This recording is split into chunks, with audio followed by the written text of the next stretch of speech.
We're now live. 9, 8, 7, 6, 5, 4, 3, 2, 1, 0.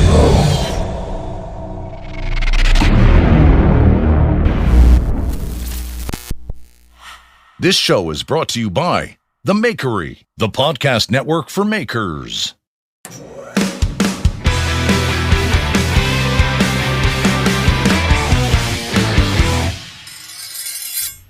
What's up, everybody? Welcome to Knife Talk. This is a podcast for knife makers, knife enthusiasts, and really everybody else, because it's fine. We're the number one knife-related podcast on this German-infested planet, and I'm Jeff Fader of Fader Knives, with the Generalissimo, Craig Lockwood of Chop Knives, and the great Mareko Momasi Fire Arts. Gentlemen, it's been another week. Another week. I'll kick mine out. How are you doing? Come on, we got some energy. Jesus, Strong Friday. start. Strong start. Let's wake up. All right, this last week just been busy with normal knife stuff. Like I was talking about last week, I was getting ready for some handle shaping on some very special material. I got one shot at this, so it not only is the spacer made out of some funky, cool mokame from Peter Swarzbert, but the handle is made from what is it called? Muskox horn. If you've ever purchased musk ox, it's like $200 to $300 for one handle block, and wow. I cannot mess that up. So I've been taking my time, and it's going well. And then I'm trying to think what else. Like outside of that, things have been normal. Oh, I started riding my bike. I don't think I mentioned I got a new to me bike. So it's a vintage bike. It's like from the 80s. I actually just looked it up yesterday, and apparently these bikes sell for like upwards of like sometimes $700 or $800 depending on the condition. Right. And I got it for $75, and it's nice. Sweet. I've been putting it's a 12. What is it? It's 12 miles round trip. So from home to the shop and back. And if I have to run any errands in between, it's extra. But it's been good to get active on the bike again because I've been feeling like a tub of goo. And you know, I got a 4-year-old son. I got to be able to keep up with that guy, and he is full of piss and vinegar and so much energy. So yeah, I'm doing it for myself, my health, and some inspiration from Jeff for sure, and his great numbers he got a little while back, and I just gotta do that. And then on top of that, let's see. Oh, Jesse Ueda. So Jesse Ueda won that raffle knife I made a while back, and I also she's tiny. She's a petite person. I sent her a 2 t-shirt, Malwasi Fire Arts t-shirt that I had. Like I've had it on hand, like in my stock for like 3 or 4 years. And I was like, you know what? This will either be really funny or she'll throw it away, whatever. So I sent it to her. She's been using it as like a sleep shirt, like it's basically a nightgown on her. But she posted up on her stories the other day of her feeding, like she's got all these little animals she feeds with like peanuts, like squirrels and scrub jays and all kinds of little birdies. She's like Snow White of craftsmen and craftspeople, makers. Yeah.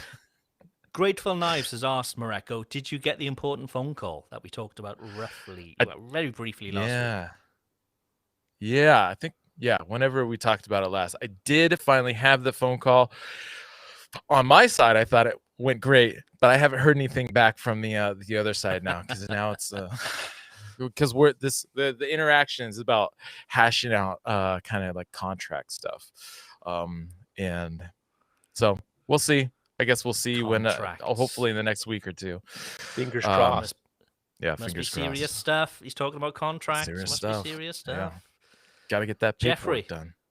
Jeffrey, put that bare naked leg down. It's like an OnlyFans channel. What's going on? What? All of a sudden, you know, I can't be myself on this podcast. You got to push that camera down a little bit. Let's see what you're working with. Don't worry about me. Dude, God damn you both, because I'm trying to be comfortable here, and I'm not trying to be like, you know, the rest of these podcasts who do these videos and they're uncomfortable and they're I'm trying to be comfortable. If I put my goddamn leg up, I'm wearing shorts. I'm wearing pants, but they're short pants. Fine. Freshly shaved too, so why not? Whatever it takes. Man, freshly Sponsored by manscaped. Manscaped again. Oh, yeah. Oh, those guys. I actually, you know what's funny is I've been getting these DMs from these other ball shaving companies that think that I would be perfect for sponsoring them. And I'm just like, what? How many are you? You're a gorilla. I'm perfect for, what are you talking about? I'm perfect for you? For your A ball face of a cleaning? hairy ball. There are all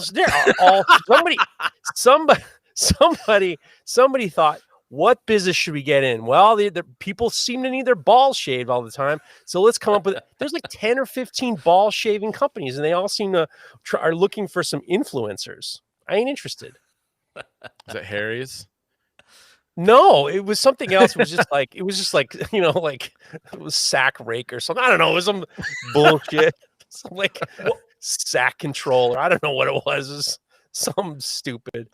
Whilst we're talking about rubbers. balls, you told us before we went on air that you've got a ball story as well this week. Well, that's for the after show because I'm gonna tease it because I have something weird happened. Is the turkey neck hanging out on the shorts? Somebody, Grateful Knives, you've been waiting too long for this podcast. He's been waiting way too long for this podcast, and he's looking for. Yeah, I gotta worry about people thinking I have my balls hanging out of my shorts. I'm not. This is not the balls. Listen, I can see your Jewish heritage. It's not just the balls.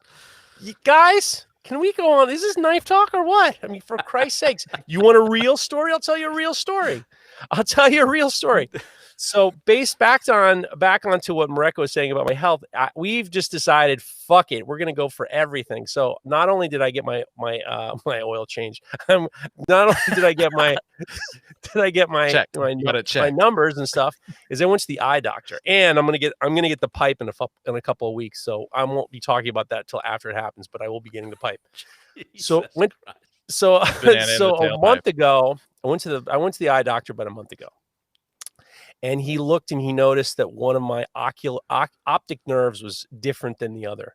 So what they do is they check your optic nerves and they check the pressure in your eye by putting this like thing against your eyeball to check the pressure. And it turns out that one of my optic nerves was different. So I said, well, he said, we need you to come back to do some more tests. And I said, well, what does that mean? And he said, well, it could mean that you have glaucoma, which was like terrifying. So glaucoma is, it's something that's treatable, but at the same time, it means that, you can lose your peripheral vision and slowly lose your vision.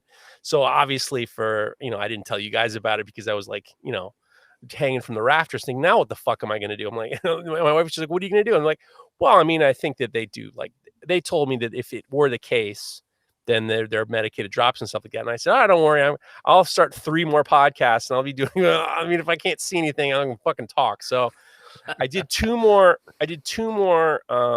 days of testing, and then I was nervous because it could have been dry eyes or could have been the beginnings of glaucoma. So Thursday. So yesterday, the day before, on Wednesday, I'm going for the last test. And this is basically, so they told me, I want you to use these eye drops for 4 times a day, until for 2 weeks, and then we'll test them again. And basically they're trying to rule out that my eyes might be dry. So I'm driving to the last test where they're going to just basically say, right, you got it or you don't have it. And my phone rings and I see it's Derek from Malden.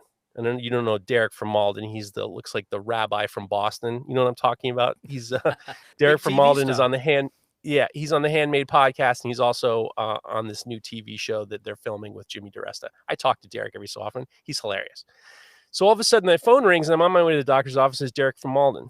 And I pick up and all I hear is giggling. And I hear what sounds just like a plasma cutter, a plasma table. It sounds like, compressed air coming through and then firing. And you can hear the water bubbling. You can hear the crash. It sounded like a plasma cutter. And I'm like, Derek.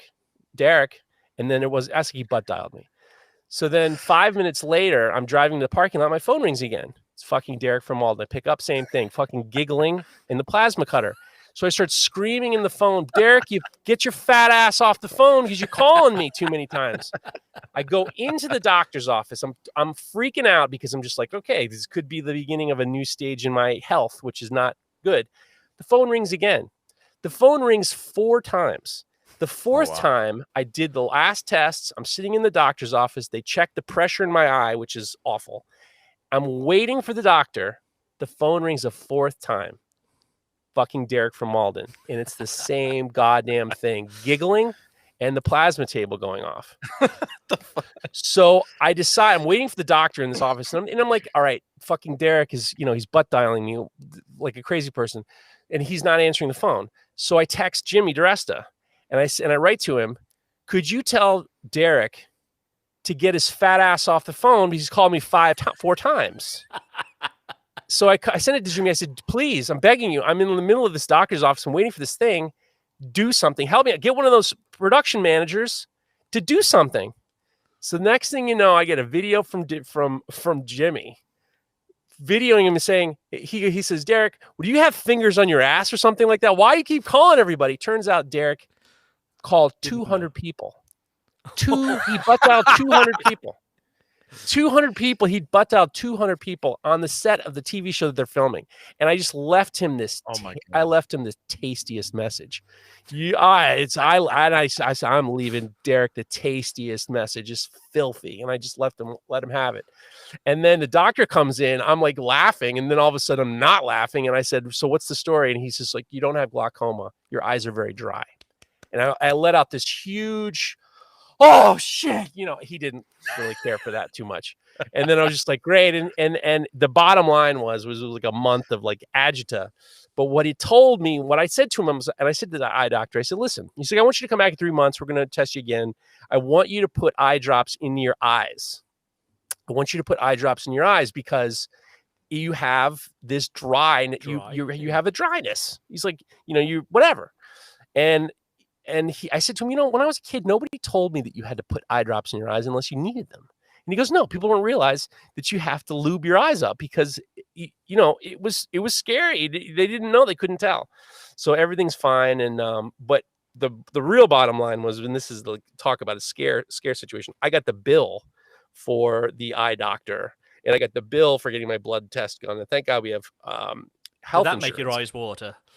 Dude, I don't know how anybody in this country can take care of themselves just to get a basic blood test. If you don't have insurance, just a basic blood test just for your cholesterol and some, diabetes and shit like that. It's $1,500 right out of the chute. That's just nothing. Jesus. That's for doing nothing. So like the hot tip of the day is, you guys know you should be eating right. You guys know you should be not drinking so much. Take care of yourselves because the fucking money is crazy. Like my wife was just like, oh, dude, wait till you see what it's going to cost to get the pipe. When you get the pipe, the bill is going to be crazy when you get the pipe. You're going to put me out. Lie me on the side and shove a pipe up my ass. Length, though. You should be fine. They're going to stick out like 3 feet up my ass. It's going to be like a yard or two. To knock my ass out. Hillary said they fill your ass up with air because they got to be able to see around. So they pump you full of air. And then afterwards, they knock you out. You're out. She's like, don't worry. You'll be out like a light. You won't even know. You'll be thrilled. You'll be out. But they won't let you leave until you start farting because you have so much air that they've pumped up your ass. They won't let you leave until you start farting.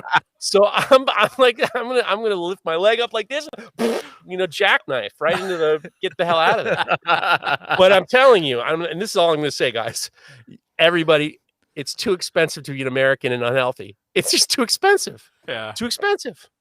$1,500 for a blood test. That is just for your it was for diabetes, to see if I had diabetes, to check different liver functions and basic blood test, like cholesterol and shit. It wasn't like a big deal. And my wife was just like, people don't realize even just you want to get your baseline of health. It's like you're gonna that's why people don't want to take care of themselves. It's too expensive, but you might as well just fucking stop drinking, stop eating fat, and just use Muir knives. Geez, I'm 33 now. I'm terrified. I would be terrified too. I'm 47 and I'm drinking the most I'm drinking is I drink a little bit of kombucha. I mean, it's pathetic. Wow. There you go. Crazy. And I made some knives. No, made some. Back to knives. There we go. Yeah. So I made some steak knives. Actually, I made some things. I did some things. I've done enough. I've told enough. I've said enough. The forks Perhaps look too good. much. The forks look very good. Dude, the forks, the Fader forks are like, they're awesome. And I'm thrilled. And my friend Christian Petroni, the Food Network, got one. He was all up in my piece, and then he didn't have to scratch any itches. I just said, all right, you go buy it. And he got in there and bought it. So he's super pumped. And all these, they're fun. They're fun forks. They're fun to make. They look cool. They look cool.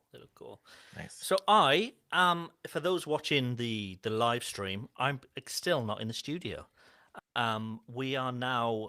It feels as if we've been a different place every day, and I'm ready just to sort of set. I'm ready to go home. To be honest with you, we're here for another week. So I'm currently in Cardiff, which is my hometown. We're holed up in a hotel for a little while, and we don't have kids with us. So yeah. Tonight is party time, which is why this show is only going to be an hour long, because I've got stuff to be doing. So yeah, and apologies if there is any sort of lag or anything, because I'm on hotel Wi-Fi. It's not great. But my week, I mean, there's been no knives. I'm still on holiday, so we are back in Wales. We've been to West Wales with the most beautiful beaches. Amy's brother has like a little holiday home there, so he let us use it for 5 days. It was great, but we had like the worst weather possible you could possibly have. So we were stuck indoors with the kids for sort of 3 days of that. But such a beautiful place. We've come back to Cardiff today, and we're now in Cardiff Bay, which you can probably see behind me. Beautiful Cardiff Bay, which is my hometown, and we're staying here for another week. So yeah, so I'm pretty pumped about that. But yeah, no knives, and it's been quite nice being sort of switched off from it all, to be honest, as well. So, the last time I thought about a knife was on last week's show, which I loved, by the way. It was great having a guest on. We had Per on from Damasteel last week, and yeah, it was really nice. So it would be lovely to have more guests in the future, I think. But that's been my week. It's been very sort of laid back, doing a little bit of writing for the book that I've talked about in the past. That's pretty much it. So I think maybe we should just get straight on with the show. But before we do, I have one thing to say. Sure. Your image, the images that Steve House sent me of you forging were the most action we've had on Knife Talk podcast on Instagram. Everyone is very happy for you. It was a high engagement on that post. High engagement. So we proved it. It wasn't just lip service. I mean, you look like a pro out there. Yeah. Well, it was funny because last week it was literally as I got out of the car from being at Alex Pohl's place, got out of the car, straight onto the microphone, and recorded the show. But afterwards, I had more time to sort of digest it. And a couple of things sprung to my mind. First of all, Steve was such a great teacher. I mean, I was a fool, there. I didn't have a clue what I was doing. He managed to help me produce something in sort of record time. So big thanks to Steve for that. But also, I mean, straight away, like I normally do, I'm looking online thinking this little power hammer was cool. I need to get one of these. I need to get all these things. Fuck, power hammers are really expensive, even the little bitty ones. So over there, probably. You could probably get it. Well, I mean, there's plenty here in the UK, but getting from the UK to France, that the big heavy machines is not going to be cheap. There's very little in France, so that could be a problem. But I am going to have a small area of the new shop where I can do some forging. I've got a little anvil there, and I've got one of John's hammers and so on. So yeah, I'm going to enjoy it, and I'm going to try and recreate the little blacksmith's knife that I made with Steve. Back at home. So yeah, I'm looking forward to that, and I think it'll be just a sort of a hobby for me, and who knows where that'll go in the future. But really enjoyed it. But yeah, big thanks to Steve for taking the time out and yeah, getting an idiot like me to actually make something, which was quite nice. Before we move on, we need to say Knife Talk is sponsored by Even Heat, the manufacturers of the finest heat treat ovens available. To find your next oven, go to evenheat-kiln.com. Go to Even Heat. Look at what you want, but then head over to soulceramics.com because we can get you a discount. We can get you $75 off, and we can get you free shipping in the US, which, I mean, the shipping itself could be, a big, big saving. But you can spec out the machine exactly how you want it. They'll make it for you, and they'll ship it to you. So if you go to knifetalk.net/heat, that'll take you to the Soul Ceramics site, and it'll automatically apply those discounts. So knifetalk.net/heat, or if you look in the description, you can just click on the link. It'll send you straight there. So, shall we do some... Hey, man, can I ask you a question? Mareko, would you like to take the first one? Am I supposed to be reading this whole thing about the sponsorship and the cooking show and all No. that? No. No. Okay. That's something else. I don't know. Why Internal is that in notes, there? secret I'm notes, confused. that is. Don't tell Oh, anyone. all right, all right. All right. Kyle Heath. All right, Kyle Heath. Let's see. Kyle Heath says, since Craig is forging now, when is he going to make me a bottle opener? I am a forger. I am a blacksmith, full-time blacksmith. To be honest, I think bottle openers will be something that I'll try and do. And I will send Kyle one because Kyle's been, he's been good to me. He's bought a knife or two from me. So, Kyle, you can have one of my first bottle openers. They're not going to be good. I'm sure you could make far, far better. But yeah, Kyle's I think bottle the openers will be a good sort of start for me, I think. And I think you can just use mild steel for that. It doesn't need to be hardened or anything. We should be good. I just made 4 today. I Oh, budgeted my there you week go. so I had 3 that I had to go out, and I made 4. So it was great. I mean, mild steel is oh man, you don't have some fun. Mild steel is the best. Yeah. So Like butter. like butter. I mean, it's beginners for an expert like me. It's beginner stuff, but Yeah. you got Yeah. to keep your hand in. That's the way I look at it. Speaking of having your hand in, I just to brown bag it a little bit. I just got a piece of Damascus from Bob Rankin, and he gave me an offcut, and I made a bottle opener with it. It was easy to forge, real easy to forge. So Nice, just let you know. Nice. cool.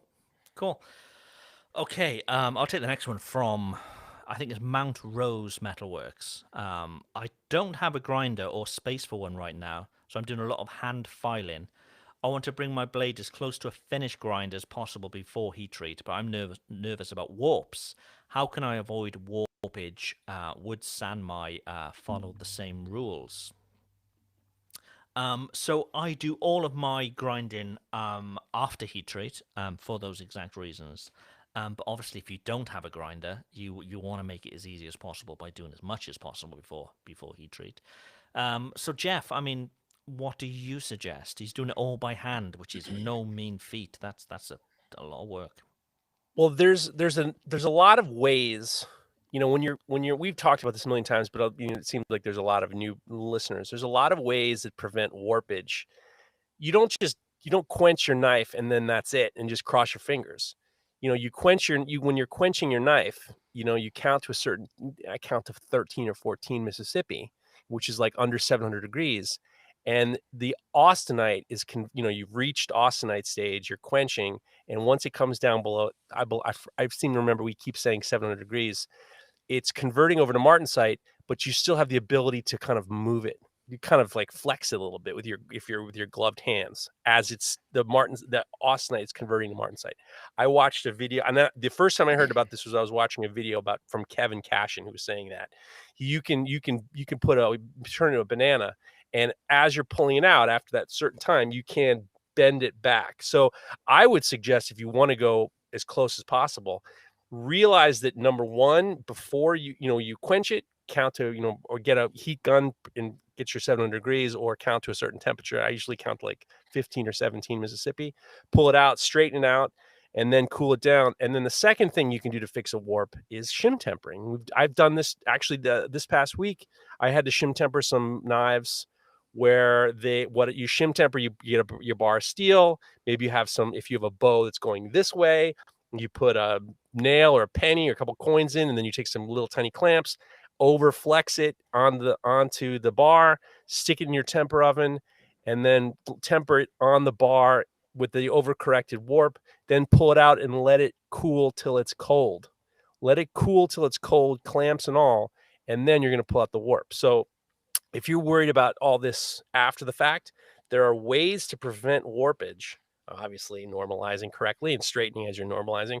But at the time, there are ways in which to correct it after the fact. So you don't have to just settle for, all right, well, I quenched it and it's warped. You can fix it in the temper. Yeah. And what I find, I mean, you talked about shim tempering. So if I'm doing like a bigger batch, so maybe you want to wait until you've got a few knives there for your heat treat. Once they've been quenched and when they then go into temper, I generally temper like a block together. So I'll get a bunch of knives, and I'll get a thicker piece of steel, sort of maybe 1/4 inch, 6-7 mil steel each side, clamp them all together. So it's like one big rig that goes into the oven to be tempered. And I find if there's any sort of warpage there, because you've got this whole big mass all stuck together and all completely straight, that they generally try to fix themselves as well. But yeah, it's going to be a lot more difficult with one knife. But like Geoff says, you can do that sort of over correcting when you temper, and when it'll sort of spring back. The key is to let it cool in the clamps. Yeah. Don't let it go ice cold. If you pull it out, it's just going to wing right back. Mareko, what do you think? I mean, you obviously don't do big sets of knives. You're doing singular knives each time. How far are you taking your grind before you go into heat treat? So I've actually draw filed a knife, and I understand where he's coming from. I think you would want to. I'm gonna guess that because he's doing like using files, he's probably not making a chef's knife. He's probably making like an EDC or a bushcraft knife, something with a little that will end up ultimately with a kind of a more beefier edge. And so I would probably draw file, and then follow that with draw file down to around a 1/16 of an inch, and then hand sand the blade to about at least 220 before even doing any of the finish, before doing any of the heat treating, because that will help save you a lot of time after, like, post heat treat. Big things that help prevent warping is working the material evenly on each side. So if you were to kind of look at the cross section of the knife, if make sure that all the grinds and the bevels and everything are as even as possible. That will help prevent warpage. You might even do some of your heat treating processes before, like your normal. I don't know if it doesn't say if he's forging the knife or not. But I guess whether you're forging the knife or not, or doing a stock removal, even if it's full thickness, but cut the profile, ground the profile, I would still do some of my forge or my thermal cycling and kind of grain refinement, and even probably do like, I would even do like a subcritical anneal before I started doing the draw filing, so that after I'm done with the hand sanding, there's not much else to do, and I don't have to put it through then through all these heat processes.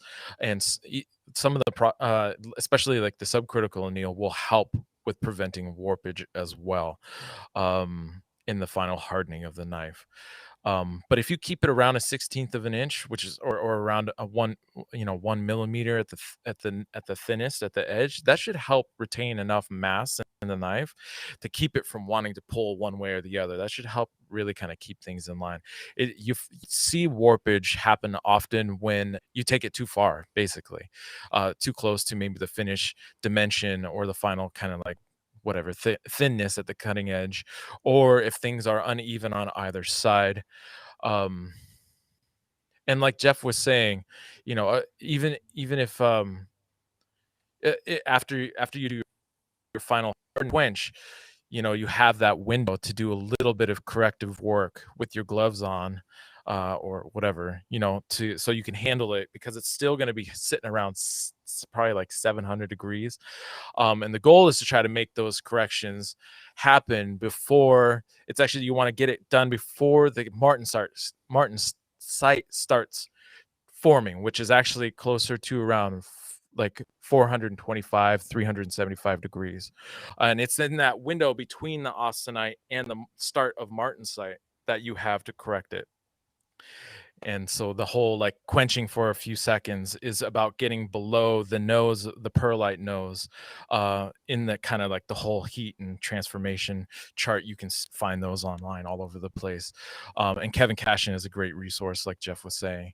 And so it's once you get below that nose before martensite starts, that's when you want to kind of do your straightening and then let it kind of finish cooling down to room temperature and then do your stuff from there. Cool. Okay, we've got a bunch of questions. I know we've got some really positive messages that we've asked for this week. But before we do, Combat Abrasives makes the world's best abrasive belts for knife makers. Available in any size at unbelievable prices. Go take a look at combatabrasives.com and get 15% off with promo code KNIFETALK15. Do it now. do it now. Makes sense. We've just had a message from Mark Peacock. Perfect way to unwind tonight after a 12-hour day in the workshop. And Mark was on Geoff's podcast this week. So full blast. He did a great interview with Mark. So if you haven't heard that, go listen. A lot of fun. Never thought that there would be a Toronto Blue Jays fan in Wales. He's a good dude. Really, it was a really good time. I'm surprised, to be honest with you, how much of a baseball fan he was. But it was a lot of fun. We're gonna go to a game. It's a good game. Baseball, great game. Weirdly, baseball is quite big in Wales, but not. Is it? Not like American baseball. It's very it's a bit slightly different. The bat is different slightly. But yeah, I remember as a kid always going to watch the baseball in the local sort of fields and so on. Quite big, yeah. Very strange. Positive messages. We've had quite a few. Should we sort of intersperse this whole episode with a few of them? Because some of them that are would really be nice. that Some would of be them are really great. nice. Yes, we've received a lot. Geoff, of if you could just slightly adjust your camera up, we could. What you want to see? There we go. There we go.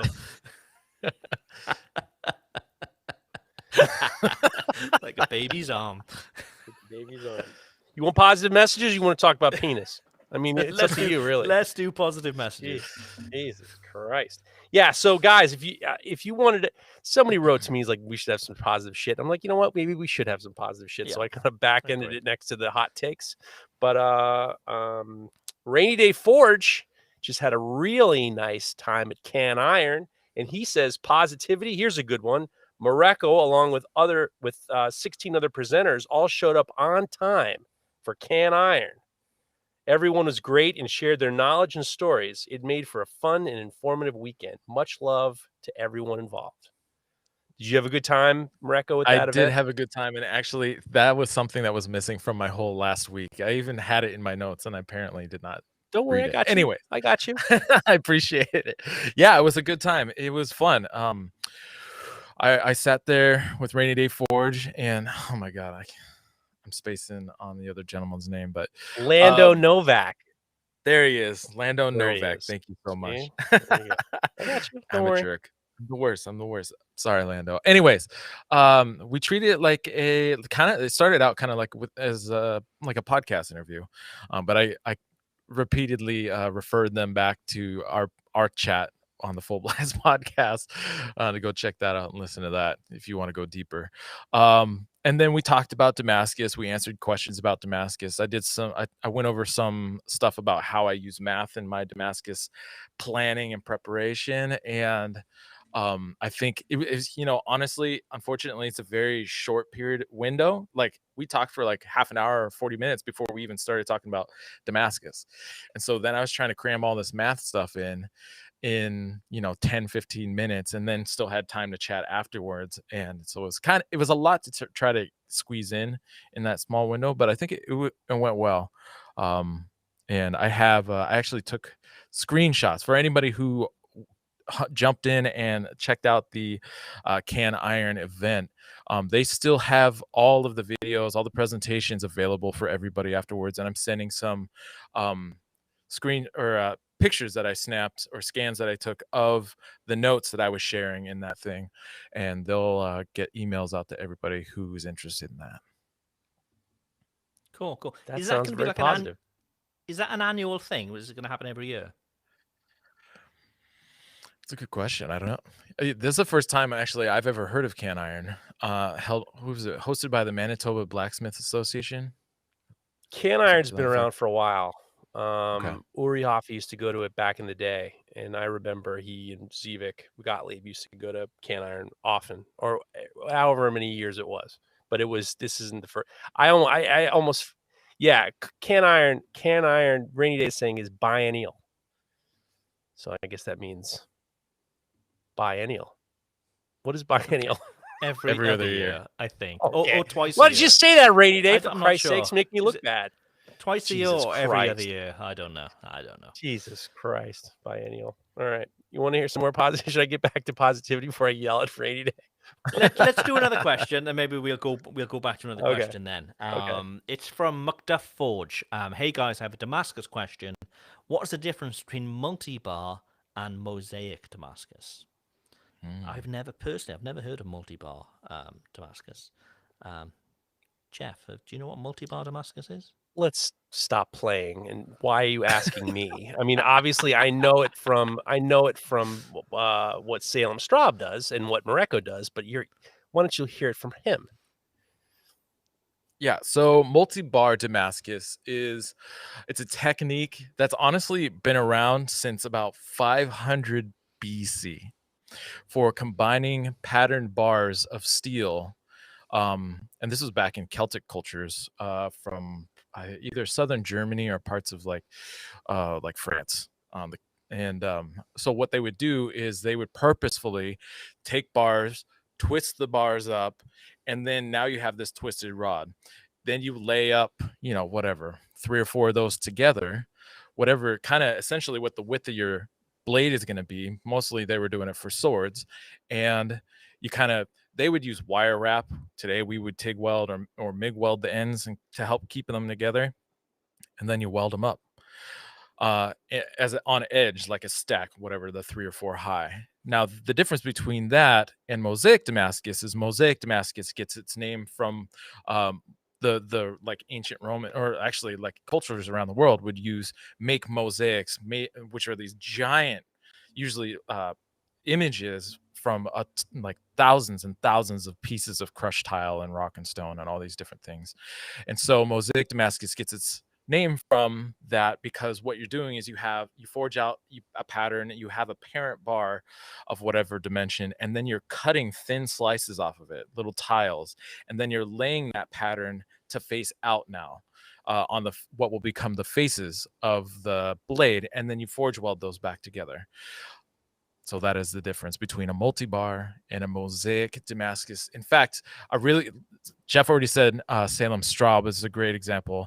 Another really great example especially for multi-bar stuff is our guy. Oh my God, I'm spacing on everybody's name. Matt Parkinson. Sun and Stars. No, Sun and Emiliano. Stars. Emiliano Carrillo. Yeah, and then mosaics. Another good example for mosaics would be like Jamie Lundell from Dragon's Breath Forge. And then Salem is a great example of combining both mosaics with multi-bars. So he'll add a bar along one edge or both edges of his tiled mosaic billet. Go check him out. One of the things that I had talked to Salem Straub about on Full Blast was he actually makes the multi-bar react to the S grind. So his borders of where the S grind goes will be the top bar and the bottom bar. And it makes it really, really interesting because it creates this purpose, this like visual purpose for the S grind. And he's unbelievable. I mean, he makes it look very thoughtful and intentional. Very thoughtful and intentional. Perfect. Yeah. Cool. Well, whilst we're talking about Damascus, it's probably a good time to announce the winners, which Damasteel already done about their competition, which they run last week, to win their new patterns, which were Nidhogg and Fafnir, which are their new lovely patterns. Brookdale Knives won the Nidhogg, a bar of Nidhogg to work with, and the Fafnir winner was, I think it's N. Lamarcond won that one. So if you're listening, well done. But we're going to start sort of featuring people who are using Damasteel. So if you're using Damasteel, hashtag on Instagram any images or videos of Damasteel and Knife Talk. So hashtag Damasteel, hashtag Knife Talk. And we'll feature your work so we can start showing some pictures, and maybe we can get you on the show as well, and you can talk about how you made that knife. That could be quite cool. So yeah, so if you're using Damasteel, hashtag any images with Damasteel and with Knife Talk, and we can show them on the show. That would be quite cool. Yeah, This it's will be like the a first callback time to we. our community showcase, right? There you go. How we Exactly. used to do that. And this will be the Yeah. first time we're actually encouraging people to tag us. This is it. This is it. You won't The get blocked. Damasteel, and that's it. Because some of it, man. I mean, some of you guys gotta do something, because it's like, please get some Damasteel and tag us, and that's it. Was it positivity?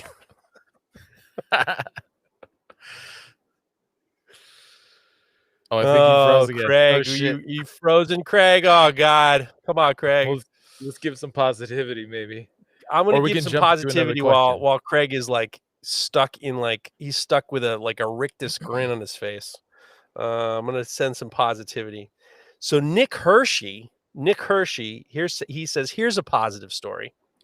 I never wanted to pick up forging because I thought you had to wear a kilt and worship Odin or something. A great group of guys, Black Horse Forge, have a non-profit for veterans teaching blacksmithing and bladesmithing classes for free, which I attended. I now forge knives, and I don't wear a kilt or worship Odin. Thanks, guys. Nick Hershey. That's pretty cool. Black Horse Forge. Shout out to giving veterans some free blacksmithing and bladesmithing classes. Nice. You there, Craig? I'm here. Can you My hear me? man. No problem. Do you want another positivity, or you want a question, or? Let's do it. Let's keep things positive. Okay. Neil Warren, who is just on Forged and Fire, it's Maximus Knives, says the community is full of the most giving and amazingly talented people. And there are some self-righteous assholes, but the other people that make it worth it far outweigh them. Thank you guys for existing. And I wanted to follow that up with a hot take, which is there is nobody more self-righteous than a maker who learned how to make something. Nobody. Nobody. Who does a somebody does a forging course and all of a sudden thinks he knows how to forge. Nobody's more self-righteous. Nobody's more self-righteous than somebody who just learned to make something. Nobody. Whilst we're talking about positivity and sort of good news, I've only heard good things about Blade this year. Everybody come back and said they met some amazing people and they've learned so much by looking at other people's work. So if you did go, congratulations. It sounds like you had a really, really good time. It was. Yeah. And P.S. Jordan Lamotte wrapped that show. He rolled that show up. It was the Jordan Lamotte show. Master Bladesmith. He had the B.R. Hughes Award. He had Best Fixed Knife and Best in Show. A boy rolled the show up. Rolled it up. Made it his bitch. Oh, as I'm sure Jordan would not say. I was like, whoa, what's so far?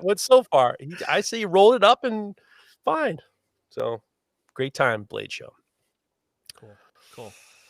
Mareko, do you want to take a question from our growing list? Yeah, actually, so there was actually a question in the comments, and this is part of the benefit of being live or watching the show live. So it was from Grateful Knives. It's already gone out of the scroll, but yes, that's it exactly. So he said, could you give me some more insight on the alloy banding and the effect on the performance of the knife? Really like the Woots look of it. It showed up in my Hamon. So alloy banding happens in almost any steels. And that's especially steels that are in the hyper eutectoid range, which means the eutectoid point is at approximately 0.77% carbon by weight.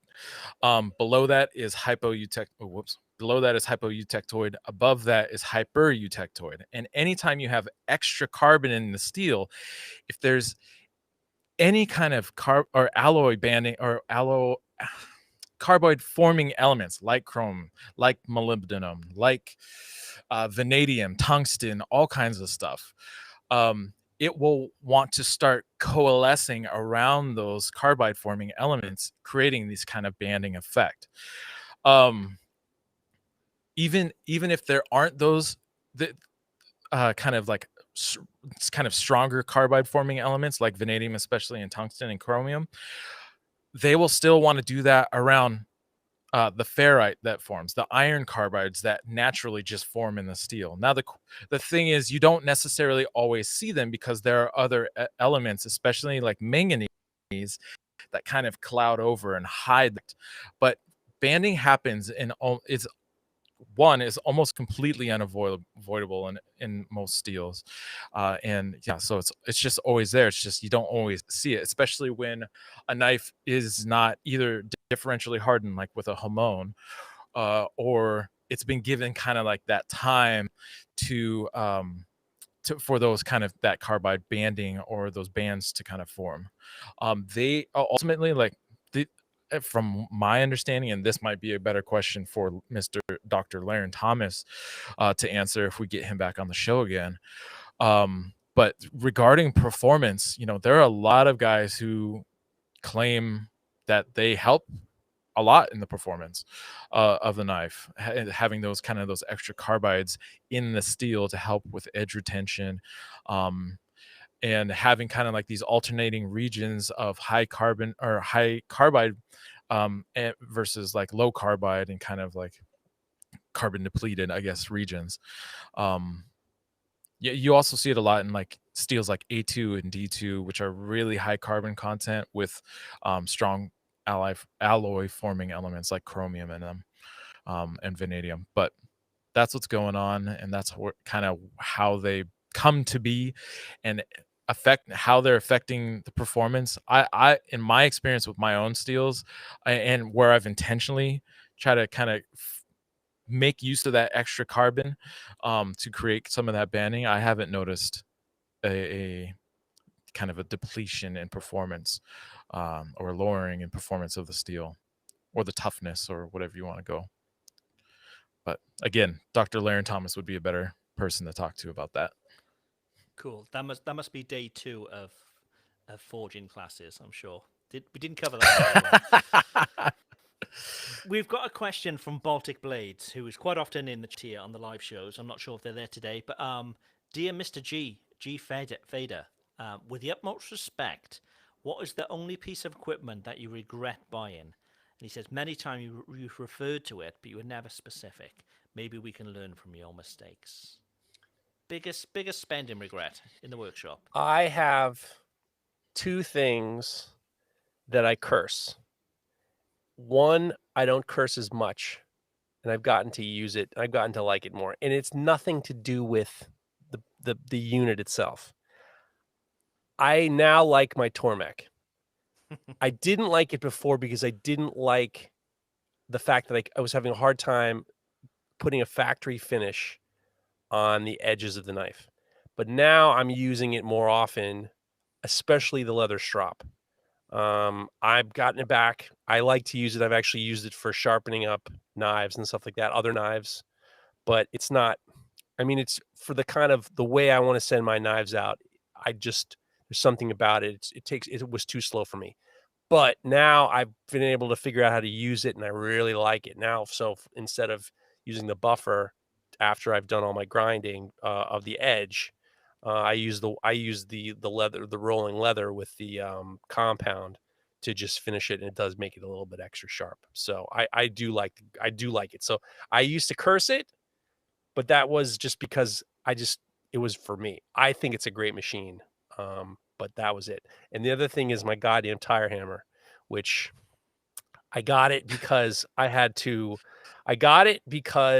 in my mind, I thought I'm not going to be able to afford the Hammer Whisperer to come up for a day if I were to get something that I can't fix myself. So I thought I'm going to get a tire hammer that's made out of steel and that I can repair if I have to. And I have. I've had replaced parts, or I've had re-welding, and because it's not cast iron, it's parts are fixable and replaceable in welding. And Cliff came up and helped me work on it a little bit, and it's fine. It's not optimal, but it's fine, and I can do the maintenance on it. So those are the 2 things that I have cursed, but I do love too because I use the power hammer today, the tire hammer today, and actually it is super helpful. But Not optimal. I've got a buy-in regret, which I'm going to go into in just a sec. But Mareko, anything in your shop that you've bought and you think maybe that wasn't the best use of my funds? I have kind of a simple setup, and everything I have, I need to do what I'm doing. So not off the top of my head, I can't really think of anything. If anything, it would be okay. Maybe it would be steel. I've purchased I at one point I purchased a few 100 pounds of Crew Forge V 1.25 inch round bar that I almost never use. And so I just have all this steel laying around, and it's a pain. It's heavy. It's a pain in the ass. All these moves from here to Connecticut and back and through a few different shops. Every time I got to lug that 300 plus pounds of steel around with me. And so that's probably one thing I regret, loading up on something that I didn't realize I wasn't really going to make much use out of. Here's my biggest regret is spending probably years buying sandpaper from local sort of DIY stores. And it didn't see a lot of the stuff. And it was never really doing the job until Indasa came along. Indasa Rhino Wet. So you won't regret it. It may be slightly more expensive than the sort of shop brand stuff that you buy in a DIY store, but this stuff is made for it's made for knife makers. You can do lots of other stuff, but knife makers love it because it saves you time and it's because it's so good. It's efficient. You can keep using it, and it's got really really good grit. But you can get it with a discount too from Texas Farrier Supply. If you head over to texasfarriersupply.com, they stock Rhino Wet by Indasa in all the grits that you could possibly want. We recommend getting the 220 because that's a real workhorse. But get a few sheets. They sell it by the sheet as well, so you can get exactly what you want. So head on over to texasfarriersupply.com. Look at their knife making section too, because they've got a lot more than just sandpaper. Go take a look. Use Knife Talk 10 and get 10% off, and you won't get. Oh boy. Well, while we're waiting for Mr. Freeze, W. Crumb Bladesmith just put in he asked, "What are your tire hammer cons?" I'm going to the tire hammer build class in November. Wesley, my cons are I wish I had built it, because at least I would have a better understanding of. I think you're in a better position because you're going to be building yourself. I would assume it's a Clay Spencer tire hammer class. Those are great. He's the man. Clay Spencer is the king of created the tire hammer. This is not a Clay Spencer style tire hammer. It's perfectly good. Because I didn't build it, I don't have as much of an understanding, and there were parts that were missing that I had to find out later. I would have liked to have. Unfortunately, I'm not. Yeah. Unfortunately, there were things that were, whatever. It's fine. It's fine now. Like I said, because I was able to re-weld it myself, redo things myself. It allowed me to have a little bit more control, as opposed to if it was like a little giant power hammer, or if it was possibly cracked or something like that. And then you're kind of out. I would say, Wesley, because you're going to be building yourself, I would imagine it's a 25-pound Clay Spencer. I would think. I'm just assuming it's going to be great, and the fact that you're going to be doing yourself, you're going to be able to do all the repairs yourself, which is going to be great because you're going to know how to do it. I got a follow up for you. Go ahead. What do you feel are some of the limitations of the tire hammer? There are not a lot of limits versus, say, like a heavier hammer, basically. Well, this is a 50-pound tire hammer, so for what I'm doing, it's fine. I wish the dies were in line. I wish I had, you want to go into it. I mean, really, like there are things that had to be repaired. There's not a lot of limitations I'm not going to be doing. I mean, I've forged integral knives with it with ease. I've made Damascus with it with ease. I mean, it's not like like a 500-pound Nazel or whatever, a 400-pound Nazel or Nazel B or whatever. Not one of those. but it's Right. for a 50-pound tire hammer. It's going to work. Okay, so Craig is saying keep going, as it's all good for audio for Monday. Wi-Fi here is bad, so I think it's going to be the me and Mareko show, which is fine. So Craig, Okay. that's the way it is. No, he's probably this. Actually, to be honest with you, what this means is he's like, this is perfect because now I can go out with my wife and fuck him, right? Right? Has to be. Yeah. Yeah. You want to ask? You want to keep going the question, or you want to do anything? Whatever I was you going to want. follow up with the tire hammer. So Wes is saying that it's going to be 75 pounds, which I Wow. think is a solid weight. That's a pretty big Huge. weight for a tire hammer. I Really think that would be big. super handy especially for forging Damascus. Regarding like the 4B, like the guys over at Dragon's Breath have, like that thing is a little bit overkill. That's a Huge. giant hammer. And like honestly, the work that's being done on it does not necessarily justify it. They probably would be fine with like a 200-pound hammer. Right. And when I was there, the hammer I liked the most was actually the 100-pounder, or I guess technically it was 110. 110 is a pretty sweet spot. I made most of my Damascus under that. It's great for forging knives, moving material, sizing stuff down. My only concern because there are smaller tire hammers, like you were saying, a 25-pounder. The limitation, I think you could probably still make Damascus from that. Like Julian Antunes down in wherever the hell he's at. I think he's in Sao Paulo. But he's making some of the cleanest, tightest, most well-organized, like beautiful Damascus. But he's only working 25-pounder, but it takes forever because it's just it doesn't have the power to move. So it takes a lot of time. They're great for forging blades. I wish I had a 25-pounder just for forging blades, because you can slam out some blades on those things. But I just got my press. But those are definitely things to take into consideration. Yeah, I used Jesse's 25-pound little giant, and it's like you can hear how it's like little quick taps. Yeah. But speaking of your press, I don't know if you saw this. Talking about brown bagging. I don't know if you saw Cole I Ironworks. probably did. Yes, Cole Ironworks I did has a CNC attachment to their press, and now you can program it, and it's basically going to run. You know, you're not going to have to use. I mean, we're brown bagging Cole Ironworks, but fine. You're going to be able to basically run it with almost like kind of like a hammer. I mean, because it's going to be. Did you see that? So you can set it to cycle up and down within a certain range. You can also set, instead of having to use stop blocks, you can just set, squish down to only like 1.5 or inch or whatever, or 2 inch or whatever you got. So you can set limitations in height. Just those things alone, for me personally, would make it so even if that addition to the system is like a few $1,000s, I kind of feel like that would be really nice to have and be worth it, because honestly, using stop blocks is really hard on machines, both power hammers and presses, because typically you're only using stop blocks on one side. And so what that does with the top die can really get funky over some time. And not having to basically deal with that would make a huge difference in how that tool performs, I guess, over time.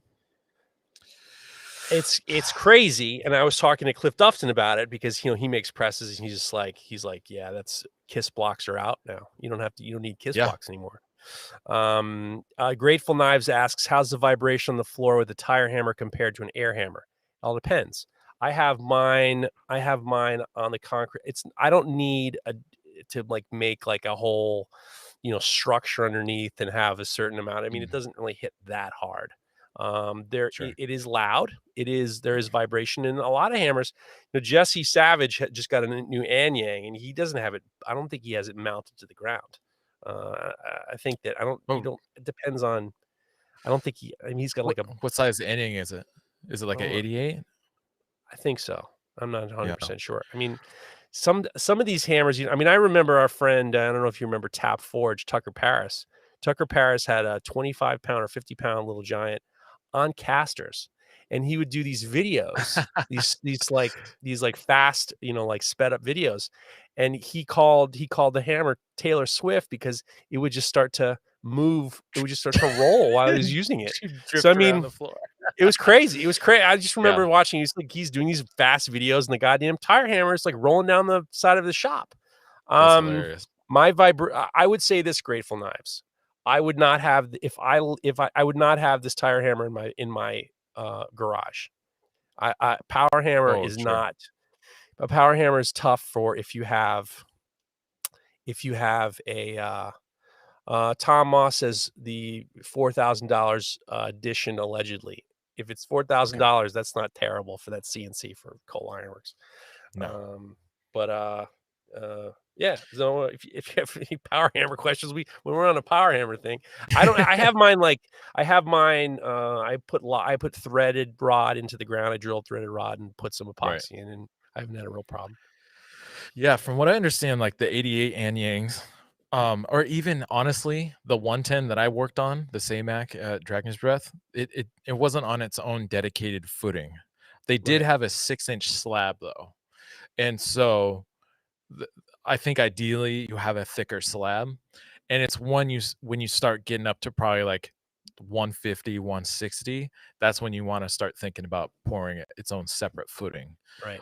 because it's just going to start crumbling the floor, honestly. Like the slab's just not going to be able to handle it, and it's going to start cracking it up and making a mess. So Grateful Knives says, I have a shop, but there's clay on peat, so the vibration could knock the cups off the neighbor's cabinet.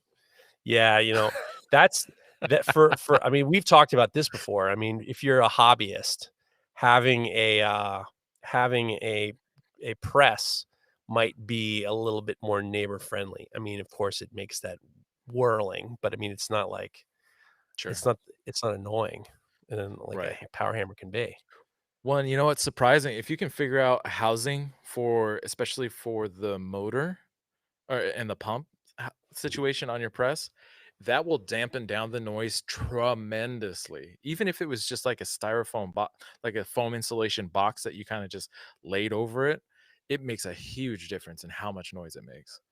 So if you're listening to this, Craig is you can't hear him or see him. He's out. But he is listening and he is piping messages in. So Craig, if you want to keep piping up messages, or you want to get us some time, send us a little message saying it's time for the Broadbeck read or whatever, why not let's just fucking do the Broadbeck read right now. If I were getting a grinder, and I don't regret having this grinder, I would have a Broadbeck Ironworks 2x72 grinder. I love mine. And those guys destroyed it at Blade Show. They were awesome. And if you go to broadbeckironworks.com, put in promo code KNIFETALK10, you can get Craig is working from the behind. You can't see him, you can't hear him, but he's putting stuff in. I love it. The Phantom. So go put in Knife Talk 10, and you get 10% off your orders. What do you think about Broadbeck? What would you get?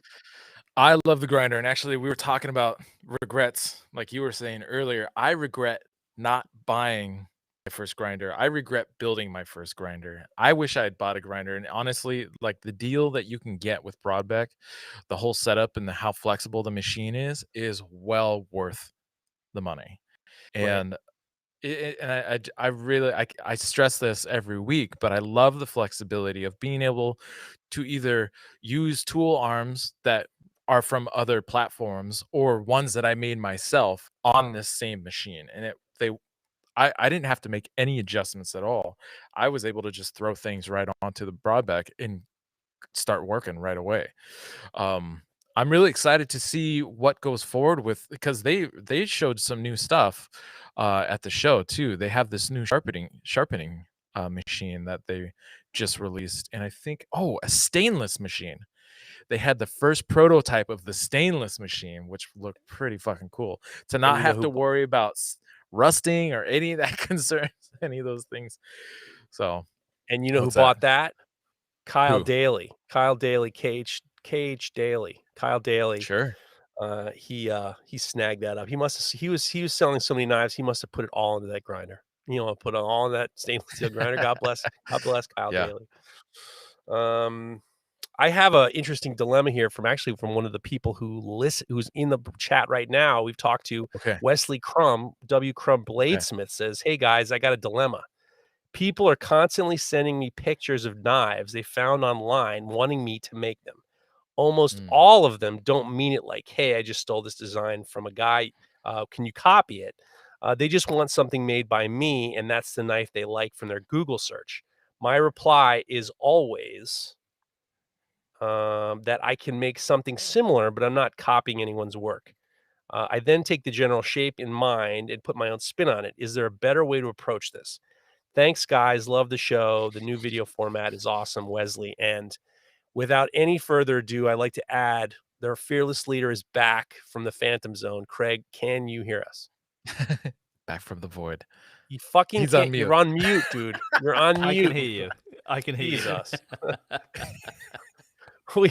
we held it together. We held it You did. together. I Oh, could hear you. yeah. I could hear you, but I was know. just the signal here is terrible. It's hotel Wi-Fi. What you expect? Well, we can, we figured it out. We figured it out for Is that Grateful is Knives. that Cardiff was a Bay quickie, Wi-Fi? Craig. Yeah. Thankfully, my wife isn't in the room, so that sounds even worse, doesn't it? That sounds that sounds worse. This is you and the spiders. Need a moment. You and the spiders. Where were we? Where were Yeah. we? So Okay. So The dilemma. the dilemma that Wesley has is people send him knives that they want him to make, and they're clearly somebody else's knives. What do you do? If it's not my sort of style that I make, I do it a lot. I recommend other makers. Say, this isn't what I'd make, but this particular style looks like something that they would make. So I do that quite regularly. So a customer will come to me, and if it's not for me, I'll show them somebody else. Or even if I just don't want to do that particular job, that if it suits somebody else's style, do the decent thing, send it on to them. That's what I say. I don't think people mean it. Like, I mean, I think this happens way more for like tattooists. You find something online and can you do this for me? I've done that to my friends, like being like, yo, man, can you do this? He's just like, well, why don't you just get it from him? I'm like, well, the dude's in Japan. How am I going to do that? I mean, I'm not going to fly to Japan to get a tattoo. Give me your version. Give me your version of that. I think that's the way to go, which what you were saying is you could say something like that. Well, I'm not going to. Here's a perfect example. I make these different knives, but they come from the same place. I just redesigned my original kind of picnic knife, this little tiny, I guess you'd say an EDC. I was making one, and then I decided to update the handle to make it a little bit different. It came from the same place. You can see where it's coming from. So if somebody shows you, a knife from Don Nguyen and said, I love something like this, you could say, if I were to do something like that, it would be completely different. And this is the reasons why. And then you make a kind of like a very clear, thoughtful plan on something that I can make you a 9-inch chef knife, and it might have some attribute, aspects of it, but I'm not knocking off a person's knife. You want to be, I feel like it's important to be as truthful and honest, but also sincere to what you're doing as possible, because otherwise it's like these one-offs are nonsense. No. I've definitely received emails in the past of people wanting like an exact copy of a certain style and like another maker's style. And I would just say, I like Craig was saying, I just refer them to the maker and or ask them to, they should probably go to the maker. But sometimes when I'm working with customers who want a certain style, but they don't really know necessarily how to describe it, I tell them, I say, why don't you find some pictures, send me the pictures so I can visually better understand what the hell they're talking about. Because unfortunately, most of the time, people don't necessarily know what to call just various parts of the blades or different blade profiles or very like various handle styles. And so I just say, give me some pictures for some reference so I understand what you're getting at. and that again, like we were talking about, I understand at that point they're not necessarily asking me to copy anything. They don't know how to articulate Right. themselves, and so I tell them to send me some pictures, and after a few pictures and a conversation about how I would make my spin or how I can make that work, that is when we move forward with that order. Yeah. I mean, we're just going to have to deal with people, behaving in a manner that they don't realize. They don't know. People still think Yeah. it takes you 5 minutes. They think your Amazon is going to come out in 5 minutes. People don't know. People don't know. With that said, I'd like to add a time sensitive, positive story because Blade Show was last week. This comes from Bald Man Knife and Tool. Here's a positive story. I attended Blade Show this year and was blown away by the generosity of the makers I've admired and was able to meet. Their willingness to offer guidance and encouragement and future support is humbling to a new maker like myself. Big thanks to the three of you for all you do, all the other makers willing to pass along invaluable advice. Meeting your heroes, you may be blown away by their kindness. Thanks, Brent. I would say sometimes meeting your heroes is a huge mistake. Just saying. What hero did you meet that you were super bummed about? I had some interactions with some people that I was like, this was a huge mistake, because you create these ideas of what people are actually like, and then you meet Sure. them and they don't, it's impossible for them to meet your expectation. And it's like, prick. Oh, okay, perfect. Perfect example is Marissa Tomei. I was walking down the street when I was younger. I thought that I had recognized her because she was kind of my age, and I thought that she was like one of these girls that I knew from school. And I looked at her, and it didn't dawn on me that it was Marissa Tomei. And then she sneered at me, and then made a face like, Who- "Yes, I know, I'm Marissa Tomei." Who is And it was Marissa like I was like, Tomei? Who is she? she's Oh this my god. Marissa Tomei plays in the newest Spider-Man. It's Aunt May. She's incredible. She's incredible. Hottest Aunt May ever. I know. What the fuck? Why do you have to make Aunt May hot? She's supposed to be an old bag. I mean, it's like crazy. Yeah, she was in My Cousin Vinny. She played the sister in My Cousin Vinny. She's a very Marissa Tomei. She was she was in that one the wrestler, right? She was in The Wrestler. She's hot in The Wrestler too. But it was like, I Was saw it? her and I was just like, oh, it's Marissa Tomei. She's like, she's giving me the gas face. I'm like, I don't think I need this. I don't want to. I'm not happy about that. So we can do whatever you want. We got hot takes. We got unsolicited advice. We got questions. I give you guys the choice.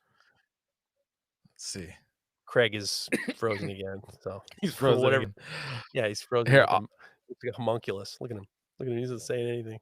He's just kind of squinting through his glasses. He looks good, but I mean, it's like, come on. There he goes. He's back. What do you want to do? What do you want to do, Mareko? Have we done any hot takes yet? No, I can do some hot takes. I have hot takes here. As guys, hot takes are just unfounded, obnoxious things to say that they aren't really based on. They're based on shallow moralizing. So this hot take comes from Ebon Blades. Hot takes are the flat earthers of conversation, entertaining to watch, but not to be taken seriously. That is true. Hot takes are not meant. I mean, hot takes are hot takes to make you say something. You're right, 100%. Baltic Blade says, hot take, there's no such thing as cheating in knife making. Good hot take. Pretty good. There's lying. I like that. There's not cheating. This one comes from Robert Pierce. Hand sanding only sucks when you aren't using the time for reflection, creation, or meditation. Look at you. That's a hot take. Green Street Forge. Hot take for this week. Blade Show is to knife makers as Coachella is to hipsters. I'm not mad at that. He's got a good point. It's not a bad one. Culture Blade says, here's a hot take coming at you. Blade Sports is the American Gladiators TV show of the knife world. I used to love watching that show. Oh yeah, which was your favorite? So for all you youngsters out there, American Gladiators, where they got these steroided out thugs to stand in this like padded cell, and they had to, these like athletes had to What do they have to do? They had to run gauntlets or something like that, and they got shot with. I mean, basically, it's like American Ninja Warrior now, except for there are other people on the course trying to knock you down and battle you out and stuff. I don't remember honestly many of the people's names, many of the characters' names. So I got Turbo. nothing. Turbo. I do remember Jet. Turbo hyper extending his knee and having to be taken out. Yeah, Jet. There was a Jet. There's a Jet in the UK Gladiators. She was the hot one. Jet was. He was the hot one. She. Oh. She was the hot one. Okay.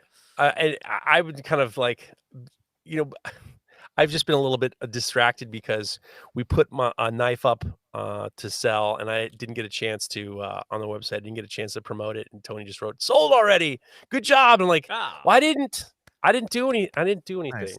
So I was like, I'm podcasting now, and whatever. All right, and the last one comes from Ben Stark.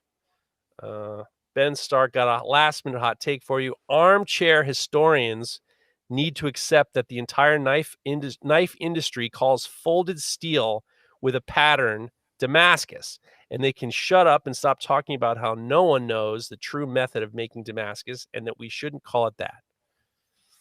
I don't know. Yeah. Oh, dude.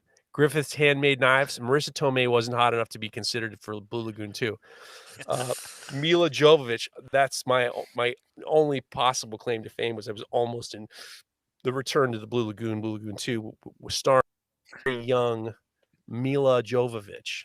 She would have been my age. We would have both been 16. It would have been under the waterfalls in Fiji making out. It would have been awesome. If it had been Marissa Tomei, would have been mad about that either. Either one. I wouldn't have been mad at either one of those. I mean, wouldn't have been mad at either one of those. Thank you very much. So there you go.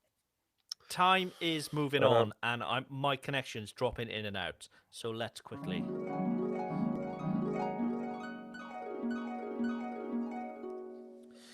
Dreams for the week. I'll go first, and hopefully the connection will hold up. Dream for the week is to have an even more chilled week. There's not much I can say about knives this week, because I haven't done anything for weeks. But we're heading back next Friday morning, so I'm hoping the journey goes well. We've got sun in Wales this week, so I'm hoping that I can spend some time out in the sun with the kids, and we all get to have a good time. Geoff, your week. Where's my cut list? Where's my drawing list? I haven't heard anything about your damn book. I'm like sitting around. I got things to do, and I'm waiting for. Look at you. Look, it's coming. Even giving me one thing. It's coming. You'll have a list and all to do at once, and it needs to be done. Okay.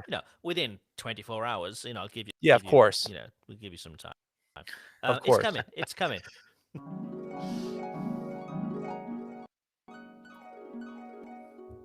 The dream for the week. I just did these steak knives with the weird thing about wine barrel wood is it's a lot of it's different thickness for some reason. So I've been getting a lot of barrel heads, and I just received some barrel heads from this winemaker, and he wanted me to make steak knives with them, and they were much thinner. So I processed them and stabilized them, and I was able to cut them down, and I was able to have the wine stain part on one side of the knife and the non-wine stain part on the other side of the knife. You bastard. What do you mean, you bastard? I'm working on something very, very similar back on my bench, sitting on my bench back home, something very, very similar. Well, I mean, it wasn't really up to me. If it were up to me, I would have just, sanded it all down and hit it with the torch and be done with it. But I mean, he wanted a little bit of that wine stain. So I was able to do that, and it worked. And I was freaking, because you can't, you have to be real careful how you grind, because you don't want to lose. You don't have a whole lot of room to grind it away. So those are going out this week with a sausage prick. The sausage pricks are back.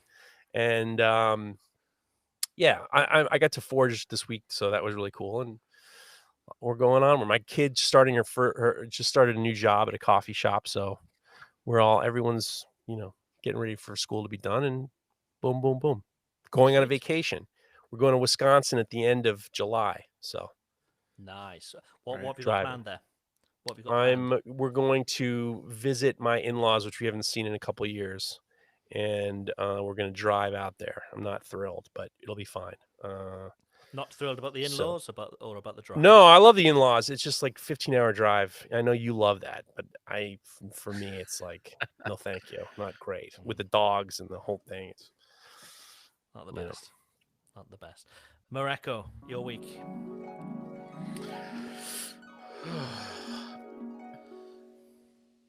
Well, I'm hoping to get this handle finish shaped and onto hand sanding without any hitch.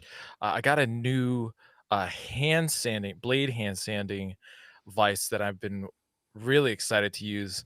It's the Trojan Horse hand sanding vise. Who is it? Freehill Blades just got one of those hand sanding vices. They're crazy, super cool. So I want to get through the handle without any mistakes so I can get on with the rest of it. Also, as a little fun side note, I've been talking to my son about having a lemonade stand because we live in this neighborhood. It's a dead end street, but gets tons of foot traffic. And so that Look at idea you both of the putting your lemonade, kids to work this week. The two of you. Hell Early yeah. retirement. That's what you're planning for. I can see it. make that money. Dude, my kid's gonna put her first paycheck into Bitcoin. Really? Oh. Yeah, she thought. We thought, what the? Maybe a good time at the moment. Maybe. Oh, thank you. Yeah, thank you. Thanks for pushing me into Bitcoin. I bought it too high. Obviously, it's your fault. Just kidding. Whoa. I know. I did that on purpose. I did that on purpose. I know you're not Paul Pinto. Oh, he pulls his fucking headphones out. He's hanging out he's hanging in a hotel room. He's pulling it all out. Sorry, pulling cables out. There we go. But that idea of the lemonade stand evolved into Victor's Snack Shack, and so today he decided he wants to make a commercial for his snack shack so people know to come by. So we took a bunch of video this morning of him talking about like the food that's going to be available.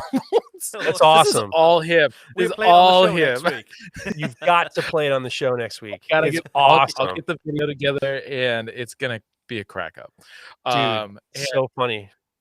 He even was like at the end of the video, he's like, and you can find us at Victor's Snack Shack pizzadogs.com/ like he was, I was like, where's this thing awesome. From? It's like, how do you know about slashes and .com, dude? So I want to put that together because it's priceless. It's so funny.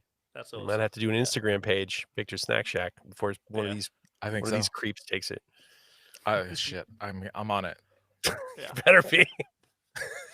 So thank you all for listening. Everybody that's in the chat who's watching live, anybody who's listening on Monday, apologies for me dropping in and out. We're on hotel Wi-Fi here, so it's not the best. But hopefully the show has been of value to some of you, and we shall speak to you all again next week. Remember, if you're doing any Damasteel stuff, hashtag Damasteel and Knife Talk so we can feature on the show. Questions, you can send your questions to us by...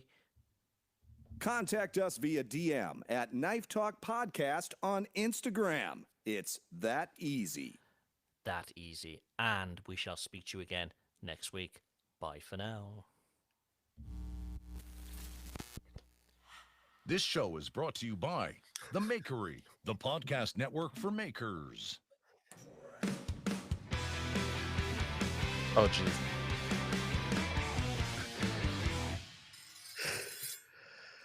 All problems aside, it was still a good show, dude.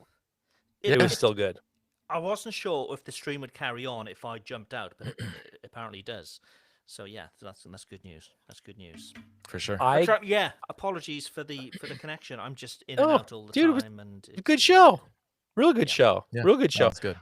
I got the weirdest thing in the mail yesterday, and I don't know if from one of the listeners. I don't know what it is, but this is the reason why you watch. If you watch us. I received these in the mail. You know what this is? I received this in the mail. You should have hung those from your shorts earlier and just not said anything. Just them hanging out. Look at this. Look at these things. You see this? So what this is you hang this. If you have a truck, you're supposed to hang this from your trailer hitch. It's this plastic, thick plastic blue set of balls, nuts. One's lower than the other. You can see it's got wrinkles and shit, and it's got a hole at the top. So you're supposed to hang it in the company. I'm not even gonna read the the company's name is bullsack.com, for Christ's sakes. So you can buy yourself a set of balls to hang from your, and now I don't know who they're from. So the thing is, I was going to put it on my Instagram stories. And just like, do I I bet I know really who it's want, from. who do you think it's from? Well, hasn't somebody given you a scrotum gift before? I'm embarrassed to say yes. The Australians sent me Kev and Mert gave me a pair of kangaroo skin balls, but I don't think it was them. I don't think it was them. We lost Craig. We're probably gonna just wrap it up in a second. But so somebody sent me this set of nuts, plastic nuts. I'm supposed to hang from my car. I will not hang from my car. I will not be hanging from my car. Yes. W Crumb says, haha, truck nuts. Grateful Knives says, the nice turkey neck. Everyone loves a nice set of blue balls. So I have and it came with a matching keychain. Oh, Set really? of nuts for your keys. That's very nice. So this is not I mean, this isn't like, I mean, thank you. I don't know what else to say. Whoever sent it to me, thanks for the balls. I'll tell So you what. I have go ahead. Oh, go ahead. I was just gonna say really quick. When I was younger, me and my friends would always try to play weird pranks on each other. And because it was the time before our smartphone had all the information, I had hundreds of phone numbers and emails, all this kind of stuff, all this addresses. I used to have all this stuff in here, not anymore. Right. But I would sign them up for weird shit off the internet, like free samples of Astroglide, like getting it mailed to like their parents with Oh my god. Or Oh my god. all kinds of silly weird samples and stuff. Because especially when the internet first really started hitting, like early 2000s, late 90s, there are all these like offers and marketing offers. So, give us basically your email, we'll send you some free shit. Right. And so I would sign other people up for stuff. Watch, I'm gonna start getting people signing me up for a bunch of stuff now. Poor Wesley Crumb says, my 4-year-old just walked up and said, what are those? Come on, man. That's your problem, Wesley. This is all for you. The last thing I want to say is I've officially sent 6 people who are trapped in Stanford itineraries for a day in New York.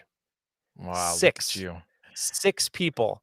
And it got to the point where I had to actually make a brochure. I had to write up a brochure with hyperlinks. Oh, you made a brochure? Yeah. Well, I mean, like a digital brochure. Digital brochure. So if you happen to be, I'm not going to say when I did them, but I've been doing them like frequently. Hilarious. Like I've done 6. And what people are doing is they're going to my DMs and saying, I hear if you're stuck in Stanford, you have a thing to do in New York. So the answer is I'm with you. And I have a whole day trip planned with stops along the way and restaurants to go to. And I am stunned at how many people are reaching out to me. So if you happen to be in Stanford competing on a show, I don't ask questions. I'm very, very, very discreet. I don't want you in trouble, but I certainly don't. Discreet. I'm very discreet. I certainly do not want you to be in trouble. I certainly do not want you to be, if you're from wherever, I certainly don't want you to be sitting in a hotel room, in Connecticut when you can have a perfectly great day in New York. So I have officially like I'm stuck in Stanford itinerary. So if you DM me, I will send it to you, but only if you're don't just pretend.